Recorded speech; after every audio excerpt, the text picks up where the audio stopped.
making so suggestion. Shri Vaiko.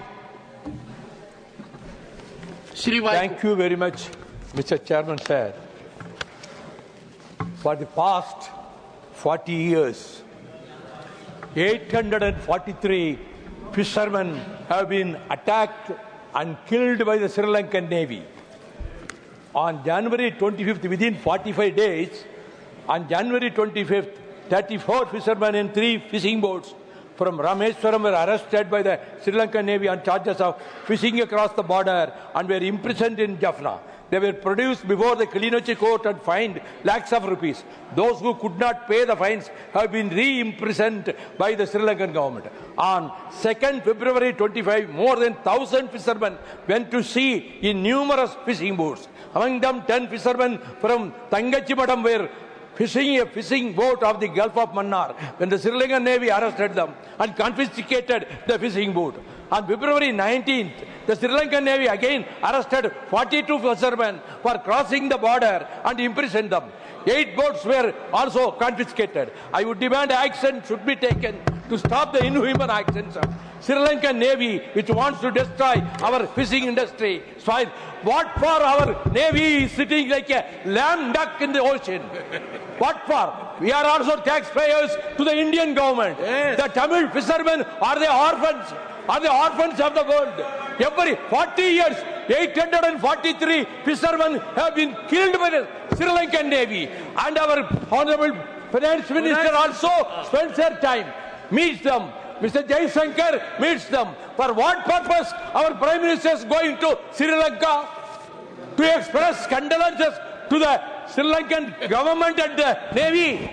What for he is going? Every day, no day passes without any attack. Even today, in Rameswaram, Thangachimadam, thousands and thousands of fisher women and men are struggling and they are demanding justice from the government of India.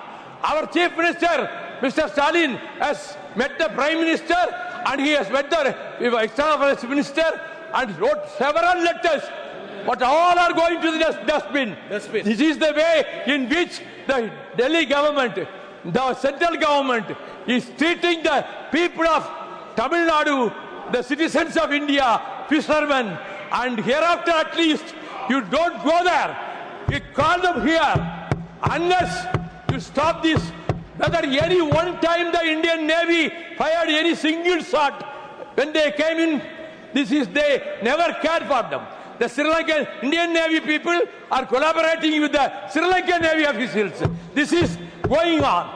Therefore, in whole of Tamil Nadu, we feel we have become totally orphaned by the treatment of the Indian government. I am so thankful you did. Thank you, Mr. Vaiko. Madam, please. Senior member Vaiko speaks a lot with emotion, and we are sympathetic and we understand his concern. But just that one line, which I think he said with anger, should be reconsidered. It's not right. Indian Navy collaborates with the Sri Lankan Navy to harass our fishermen. Please. We will make all efforts. In fact, I'll take this opportunity to remind this August House that in 2014, this is a response to 0 hour. Whichever member said that, I would submit to you.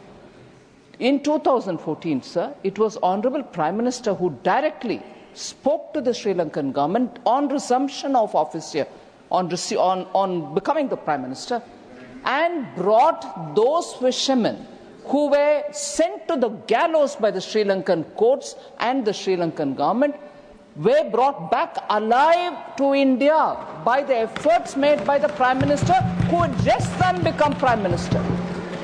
And therefore, let it be sure here that there is no effort left out without trying to help our fishermen.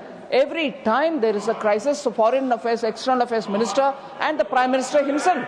I fully recognize the concern of Vaiko, but on this one line, I would seek the chairs, to remove that line. That's not done. Yes, it will be removed.